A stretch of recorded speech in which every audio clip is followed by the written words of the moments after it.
بسم اللہ الرحمن الرحیم۔ السلام علیکم۔ پہلے تو دعا کا انداز دیکھیں کہ دعا کا انداز کس قدر لطیف ہے۔ مختصر 3 الفاظ میں اپنی تکلیف کا ذکر کرتے ہیں اور اس کے بعد بس یہ کہہ کر رہ جاتے ہیں کہ تو ارحم الراحمین ہے۔ آگے کوئی شکوہ یا شکایت نہیں، کوئی عرض مدعا نہیں، کوئی چیز کا مطالبہ نہیں۔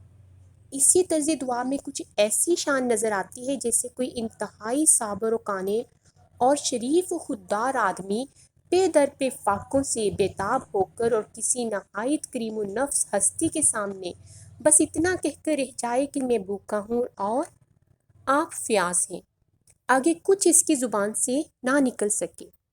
اس قصے میں قرآن مجید حضرت ایوب علیہ السلام کو اس شان سے پیش کرتا ہے کہ وہ صبر کی تصویر نظر آتے ہیں اور پھر کہتا ہے کہ ان کی زندگی عبادت گزاروں کے لیے ایک نمونہ ہے۔